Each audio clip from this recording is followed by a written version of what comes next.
My name's Will Marple. I work for an agency called Black Airplane. We're out of Woodstock, Georgia. I'm a full stack web dev. I specialize in PHP, Laravel, and MySQL in the back end, and I have experience with Angular, React, Vue, just vanilla JavaScript on the front end, with a love and preference for Vue. I wanted to inject a little aside this morning and give a little backstory on myself and my background. I've been in technology for 20 years. I've done everything from architecting networks and building server environments and managing them to software development. I transitioned to full-time web dev about 6 years ago, and it's been a great path for me. Really enjoyed it, but I'm totally self-taught. I don't have a CS degree. And so I just wanted to encourage anybody else who's out there that maybe you're not to where you want to be yet, haven't achieved all those goals, but I have goals for myself, things that I want to learn and do and accomplish still beyond becoming a senior developer. So I just kind of wanted to encourage you that this career, this profession is such an awesome profession, an open profession that has a lot of promise and opportunity. The only thing you really need to have is self-discipline and determination to accomplish those things. So my talk today, VUE3 and Pinia. You may or may not have heard of Pinia yet if you live and work in the Vue world, but it's the successor to Vuex, and it's going forward the official global state management package recommended by the Vue team. And this talk is about a particular pattern that has been successful for me in the past in making scalable architectures in your web app front ends with Vue, leveraging global state. So the first thing is the when.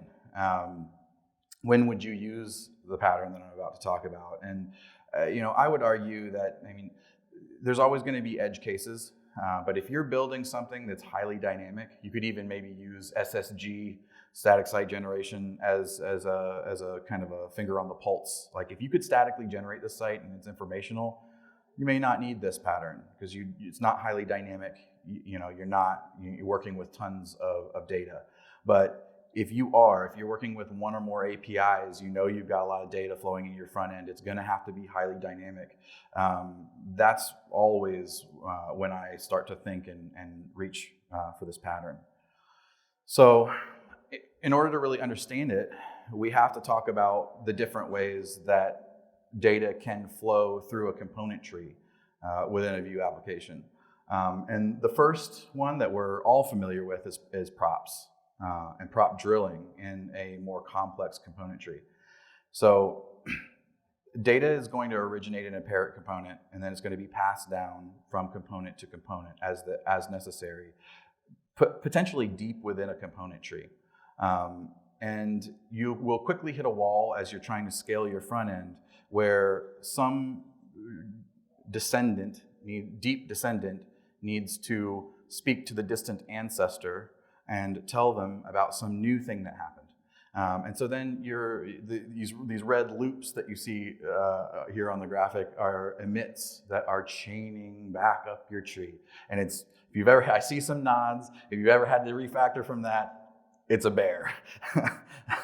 So you hit a wall. What do you do next? For anybody who's a React out there, this would be something that's similar to context API and providers in React. But provide and inject is the mechanism in Vue, and we have the same tree, same parent component, but we are able to provide some data. And then in that deep descendant, without prop drilling, we're able to access that through the inject helper.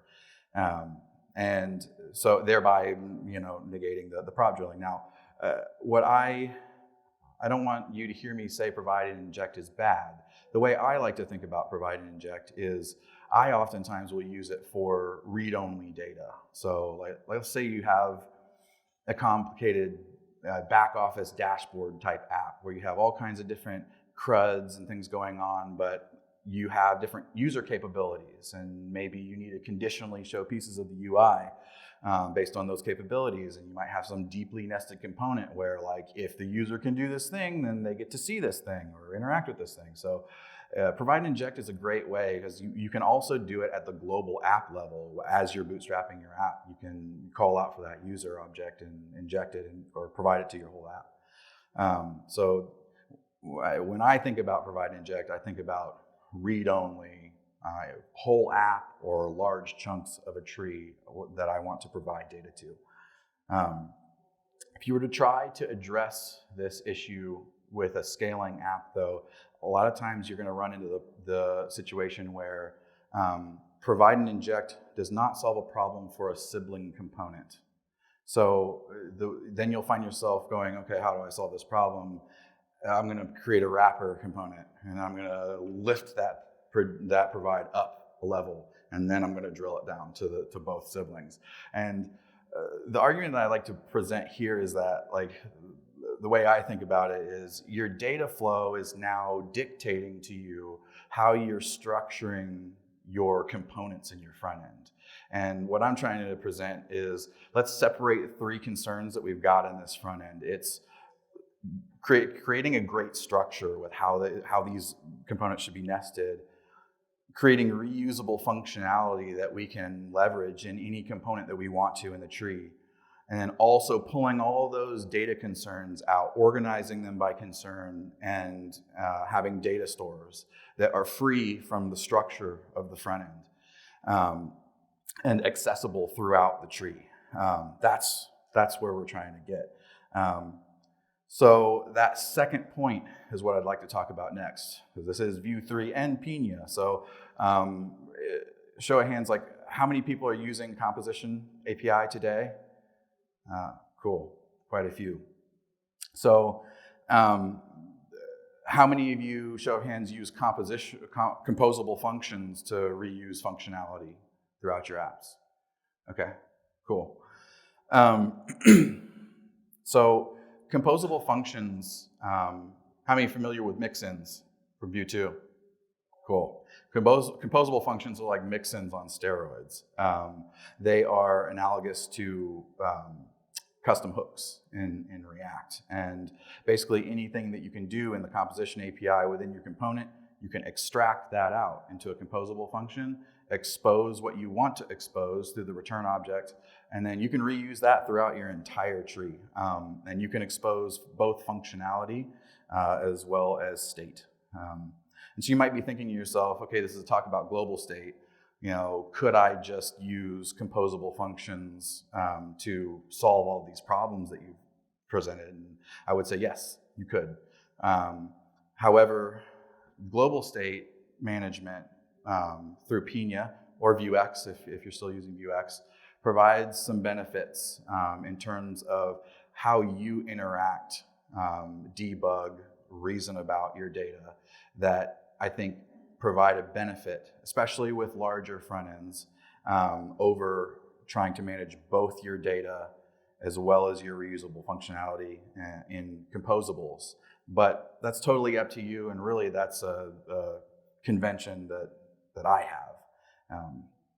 So this slide just shows an example of taking that composable function on the last slide. We're now in a component. We want to use some of that functionality.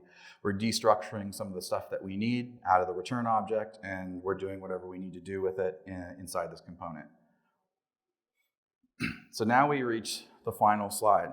So this is the pièce de résistance. This is what I wanted, this is what the idea I want to present to you guys. Like, we now have a tree they're connected. These are all child components. It's a complex tree. However, the data concerns are completely removed, and we have total flexibility to reach out from any component, where no matter how deep it is within the tree, to any global state store and interact with the data. One of the arguments that I've seen posed quite often online is kind of the bundle phobia argument. And I wanted to kind of address the way I think about this, is that, Vue itself is a dependency in my project, and I'm trusting the Vue team to provide me a performant package to build out my front end. And Pinia, by extension, is the official recommended package. And if you're building a large front end or a highly dynamic front end that is going to need global state, I would really recommend pulling Pinia in earlier rather than later. The idea I'm posing here is that I've heard people say, avoid this package at all costs, not Pinia specifically, but just any package. Hit a wall, refactor, hit a wall, refactor. So that progression that I took you through of prop drilling, provide and inject, on and on. I'm saying let's break out of that. I think when we're doing rough, low fidelity UX mock-ups, or when we're doing discovery with the client, I think that's when we know, oh gosh, we're going to have a lot of data to work with in this project. So let's plan on pulling in Pinia. Let's plan on architecting it this way from the get-go. The first time you do it, it may feel like, oh, this is overkill. But if you know where you're going is a complex front end, just have that vision for where you're going. And I should have been showing you the slide while I was giving you that talk. But so this segment of my talk does not work really unless somebody is interested in pulling down an example repo that I've built for the back half of this talk. So I'll leave this up for a few moments. This is a little VUE3 and Pinia example repo I built. Appreciate you guys.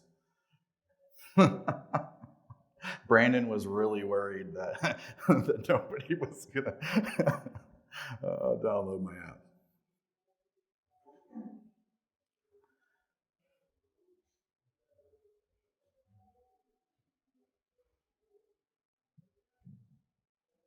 Looks like everybody's good. Okay. So now's the fun part where we get to ditch the slideshow.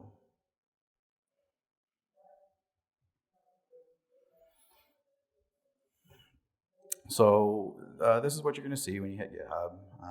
Should be a pretty easy onboarding.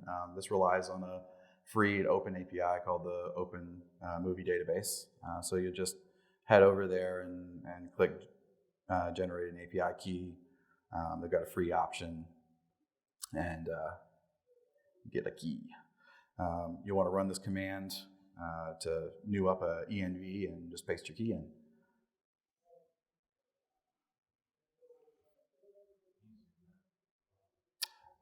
Yes.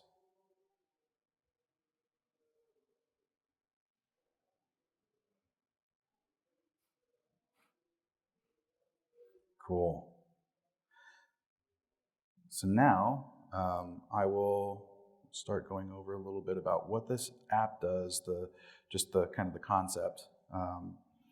Again, there may be a website or an app out there that already does this, but it's just the concept of, we're pulling in some data from somewhere and now we need to work with it. So we can see a list here. We can, there's some pagination. We can load additional movies if we so choose. And the basic concept was the beginnings of an app where we can add movies to a playlist. And maybe this is the beginnings of a social app where we would save that playlist and be able to share it out or do something else with that list.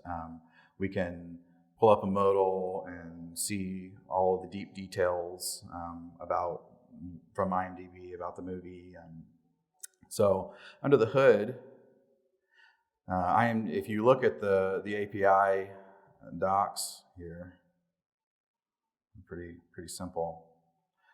You've got one that returns like the high level details, and then you have one that returns like the full on details about the movie. So you'll notice if you look at the network tab here and you narrow it down and fetch XHR, this first one, we should see the simple movie details here. Well, you'll see the properties in here are pretty basic. But then if each child component, we're looking at View Dev Tools and look in our list, each child component makes its own call out, and gets the rich details about the movie. So that's how it's accomplishing those goals. So anyway, that's what the app does. You'll also notice that it kind of follows the same convention that I was demonstrating earlier. DevTools is giving me a hard time here, but where we have sibling components inside our main movie app div. So we've got our bootstrapping app, we've got our movie app, but in here we have those siblings that we were talking about. And since we've got one data stream coming in and one kind of data model subject matter, but all these siblings, they need to know about the same data, they need to interact and mutate the same data. We'll go. Wow. Okay. JetBrains. Here we go.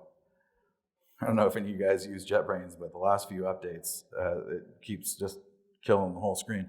The Vite dev server. So if any of you guys missed my Vite talk yesterday, we're going to boot it up. This project is also running on Vite, and yes, it did boot that fast. Vite is amazingly fast, and the way it's accomplishing this is it's using native ECMAScript modules in the browser. So one of the things that you'll notice here is that if I were to refresh this and you were to look, you're seeing like my Vue components in here. So there's no bundling going on. It achieves this speed by just skipping bundling. And we're now, like you're exporting something, the browser is using that export. So fun little aside. The other thing that is really cool about Vite, if you missed my talk yesterday, I'll just show you very quickly.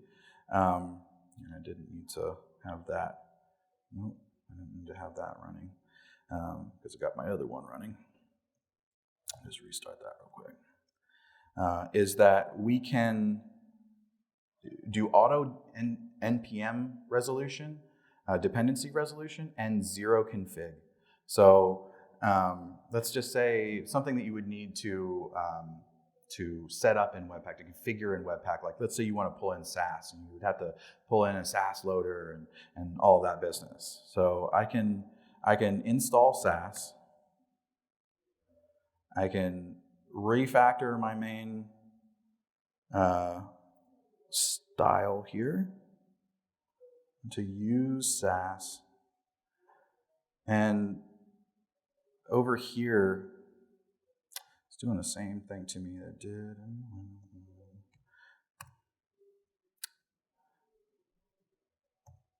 Okay. I don't know.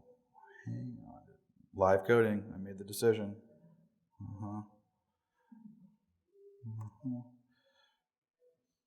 Here we go. Okay.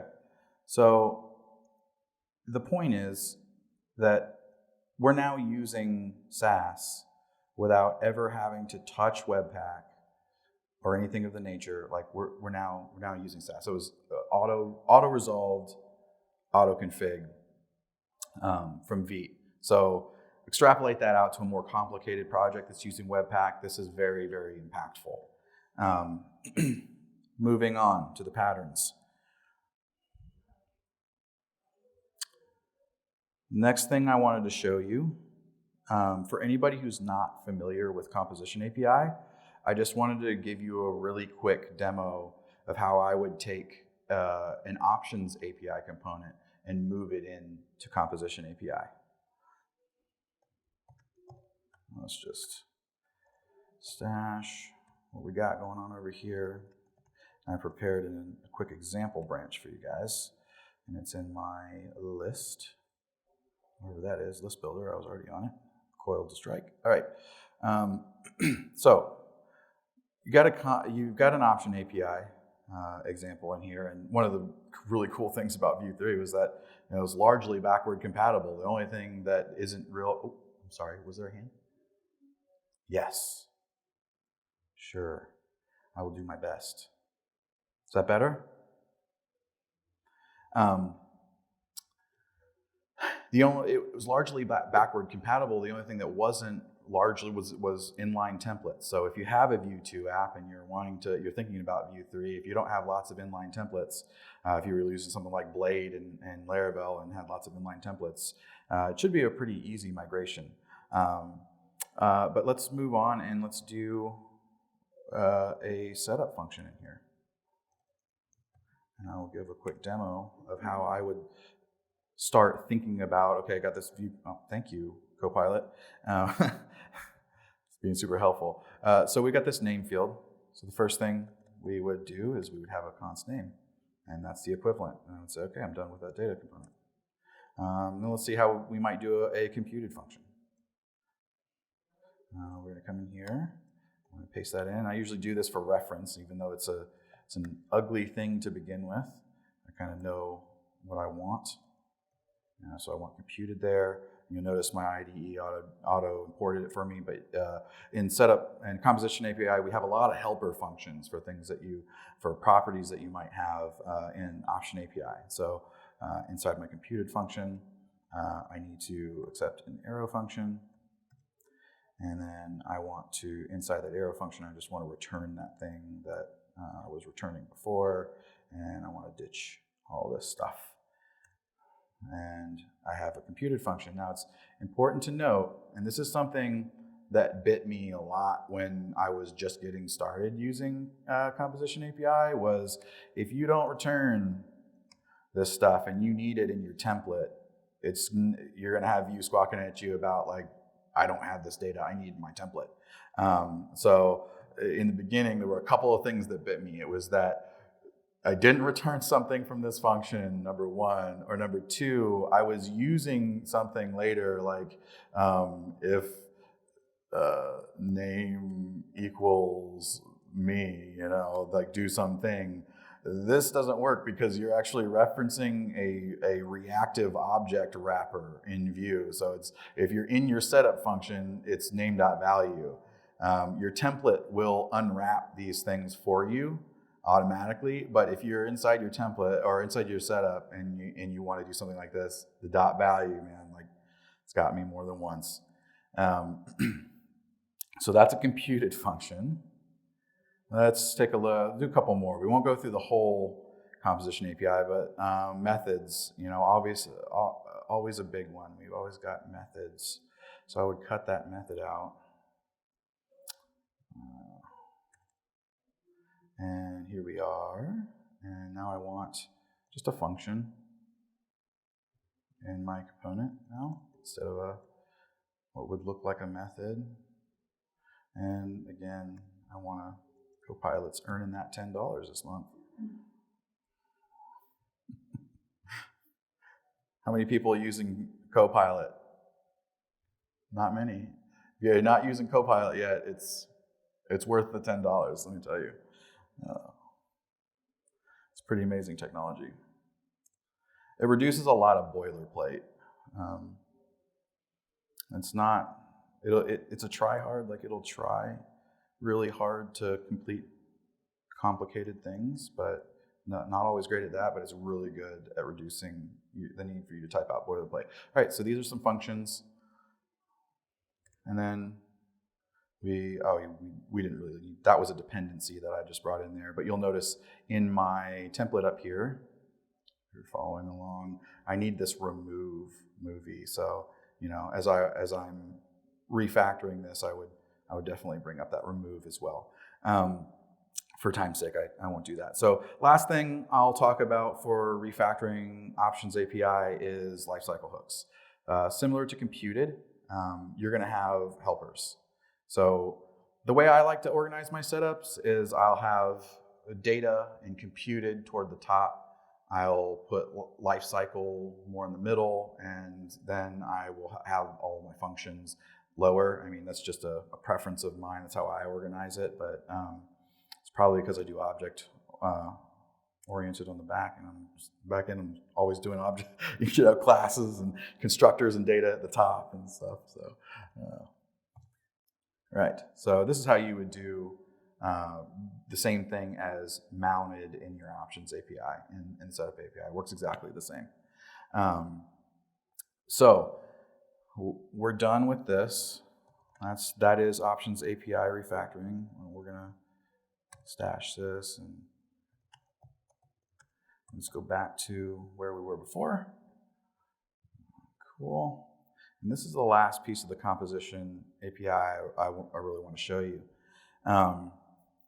So this is another way that you can define, instead of having this, yes?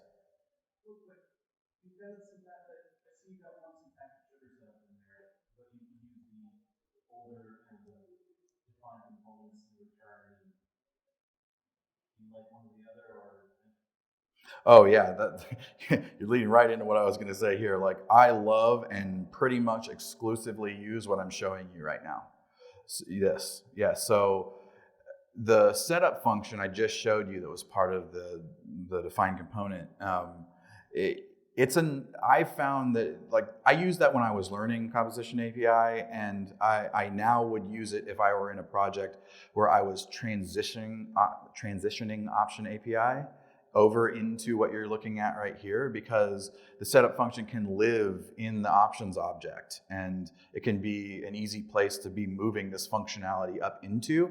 And it's then real easy just to take the guts of that setup function and move it in here, and there's very minimal work that you have to do to make it play nice inside these script tags. So the script setup tag, I like to think of this as like it's like a smart environment for your composition API area here. Like, let's take a look as an example at, I believe it's movie list. I'll try to zoom in here, where our async is happening. Like, normally you would have an async on setup function so that you could use a wait inside. And this is where our app is initially pulling movies from the API. But script setup is smart. Like, all you have to do is call a wait inside of it, and then you're good to go. You likely will want to put a suspense boundary around it. So here's where we actually call our movie list. How many using suspense boundaries in VUE3? Okay, so suspense is super cool. Suspense, there's no more is loading, not loading checks, like all of that. Like, this suspense boundary will wait for every async call starting at movie list to infinity to finish before it will load this component. It's super cool. And so I'm using the implicit declaration right here, but we could have the explicit, where we have the default here, and then we have fallback. And this is where you would show some loading UI.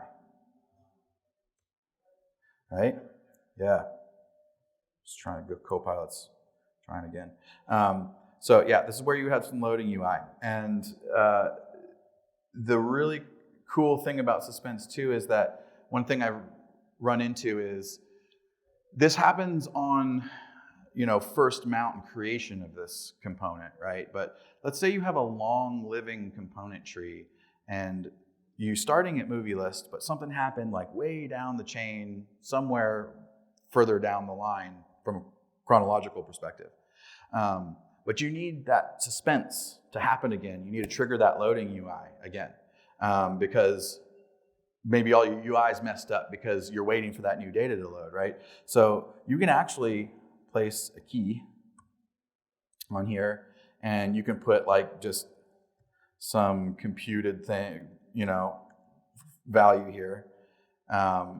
From oftentimes, like the way I do it would be like from your global store, some computed value in here. And then you can use your global store as like the puppet master, and you can change that computed value coming out of your global store and trigger that suspense loading again without having to blow the whole tree away if you wanted to keep it long living. So interesting tip there. I don't think that one's in the docs. That one took me a little bit of time to figure out. I'll go back to, I don't need that. I'll go back to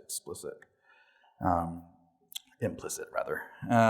Okay, Cool. So that was composition, that was composables. We didn't really look at the composable yet. I don't know if any of you have peeked at it, but you'll see most often when people teach this, and I use the same convention, they trying to get us to use the term use for the directory as well as for our composables. So I've got useless controls. It's arbitrary. You could call it whatever you want, but anyway, convention. So this is the composable function, and you can see it's just got some functions. It's got a reference to the movie store because its internals need some access to that global state. Nothing terribly out of the ordinary, but if you look through the code, you'll notice this is all of the functionality that's handling manipulating that list on the left-hand side. So like the list that we're building, that composable function is handling all of the functionality on the global state. It's operating on the global state, mutating it and reading it and that sort of thing. And then we're leveraging it. If we were to come in here and say, use list controls, right? So you can see that we're using it in multiple components. We're using it in our list builder, in our movie details, in our movie list details. So we're pulling that composable function into all of those different areas. So that's my example of the components architecture, structure, template structure, separated from this composable function with all the functionality in it. And now we're going to move into the third concern, which is the global store. So I think one of the beautiful things that Pinia has done after working with VUE3 for a lot of years is they've totally gotten rid of explicit mutation functions. You now have a syntax where you can syntactically act like you're directly modifying state. In the background, Pinia is maintaining immutability and performing patches on the global state, which I thought it was pretty cool. If you've ever seen, like, how many worked with VUE3? How many don't like having to write all the mutation functions? Pinia. No more mutation functions. So that alone would probably sell you.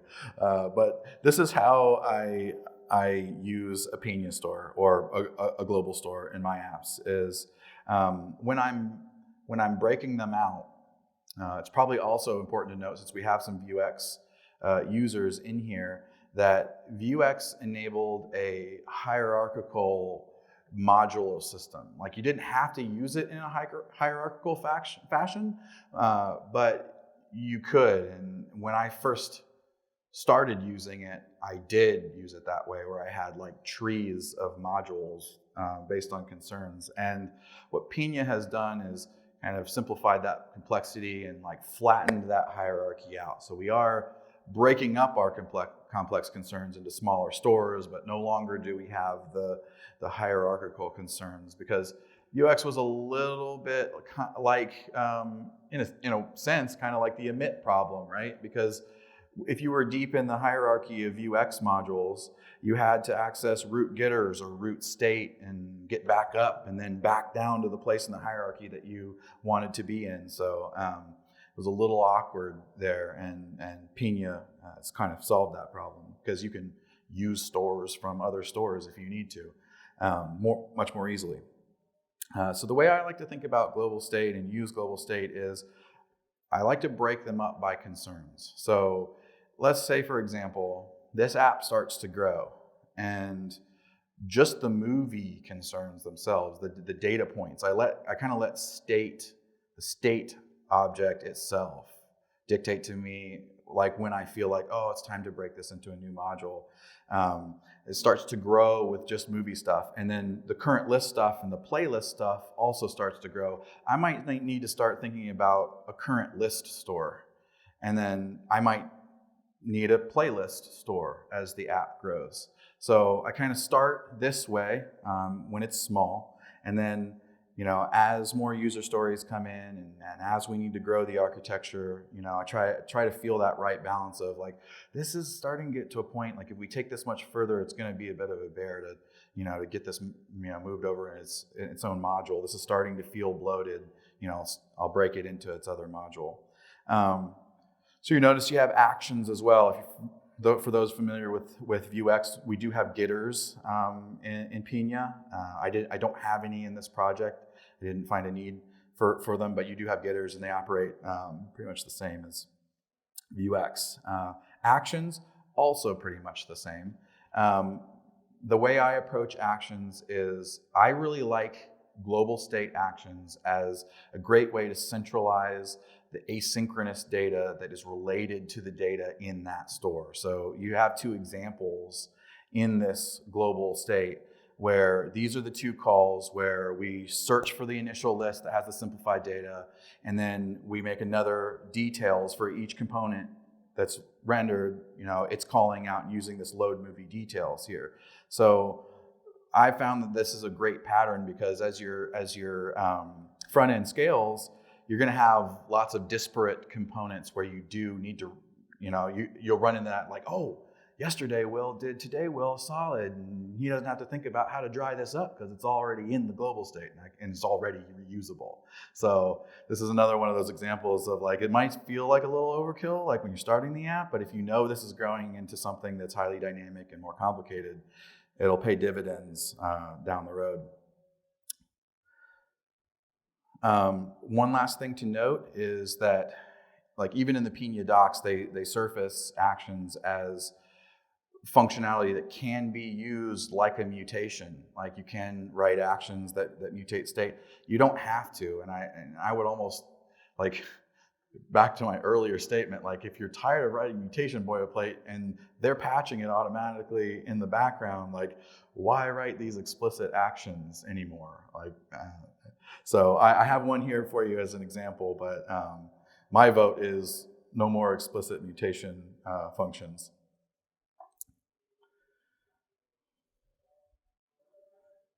Okay, so last thing for Pinia that I want to go over is subscribers. So subscribers are super handy, and I have one in here. There she is. So I have one in here in the list builder.vue file, and what it's doing is it's looking at the current list, and it's going, okay, if I don't have any length in the current list array, then I know that the name field here for this input should be blank. So if we were to get rid of this real quick, and we were to create a list, and then start creating another list, you're going to notice that it didn't get blown away. So that's what this little subscriber is doing. But they are super powerful because you're able to look at the mutation, any mutation that occurred in this store, regardless of how it was mutated. You even get information inside of the subscriber about how it was mutated. Was the patch method used? Was it a direct mutation? So there's not much you can't do in this regard with the subscribe. Also important to note that you can subscribe to actions themselves as well. So anyway, very, very powerful feature.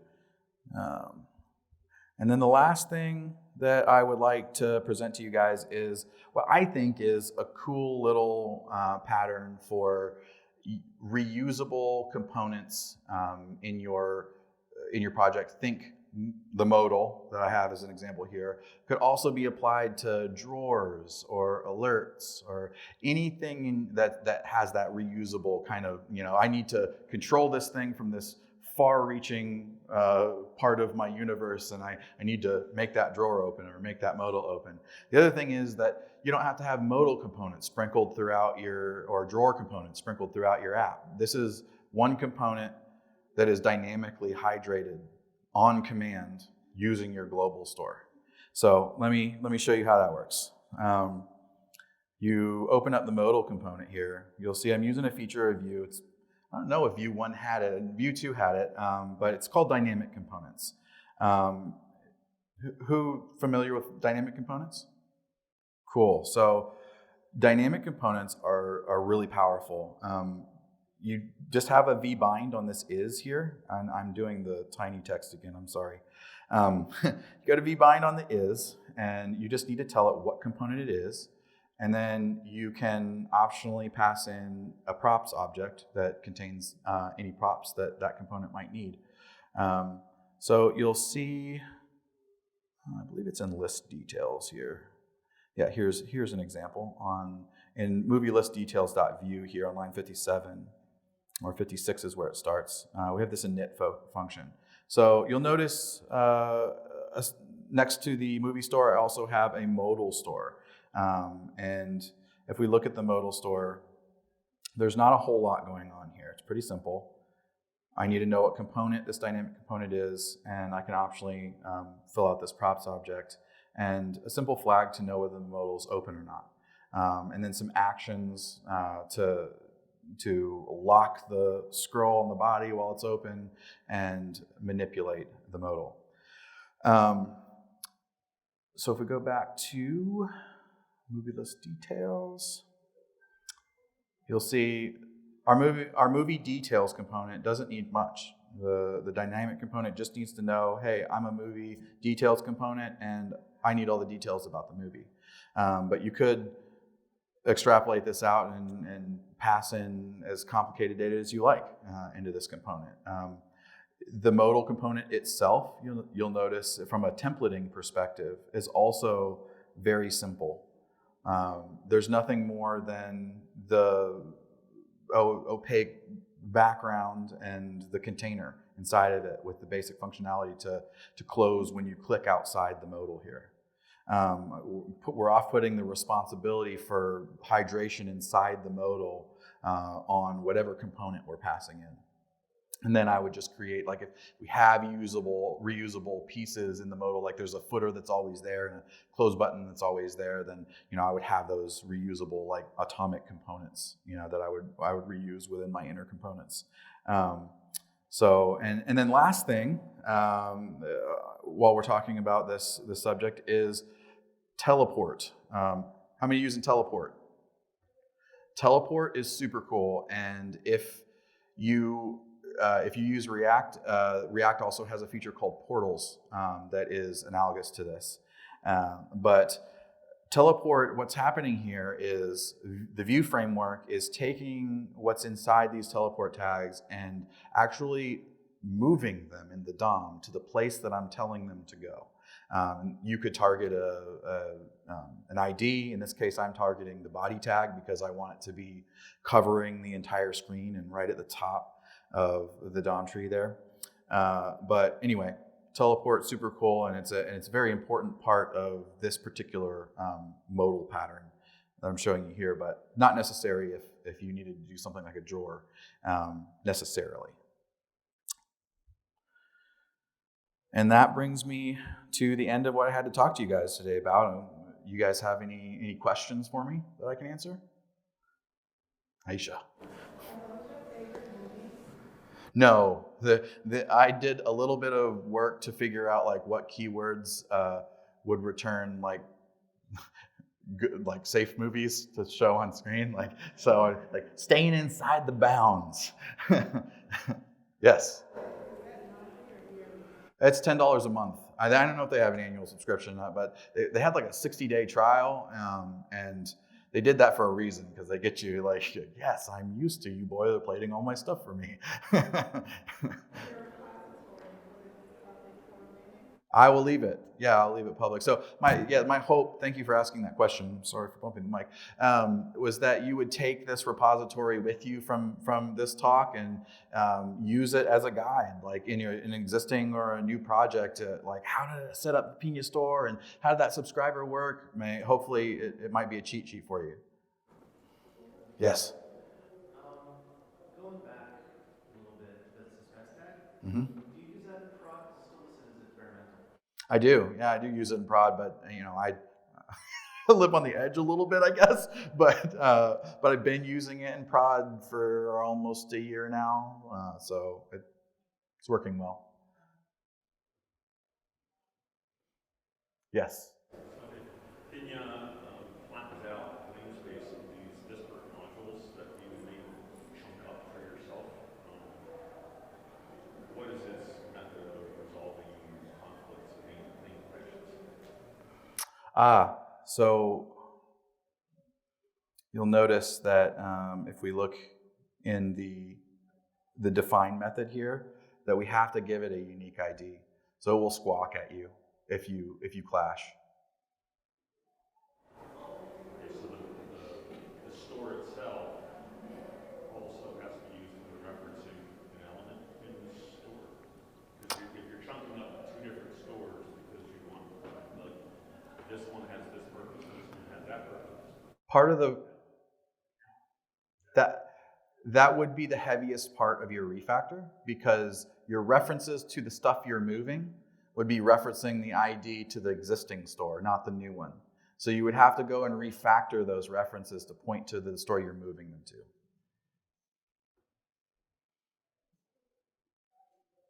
Yes, sir. Is there a point, if I have an existing app, is there a point at which it would not make sense to translate, migrate all of this to Pinia, or is this pretty simple?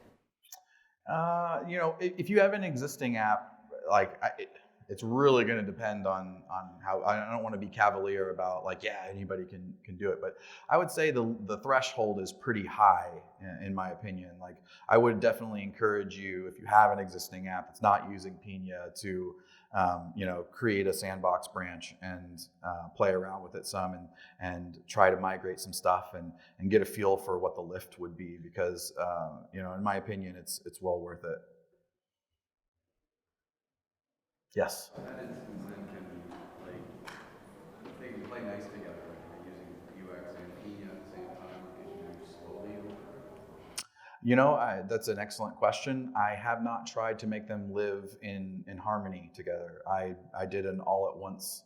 I've done it all at once historically.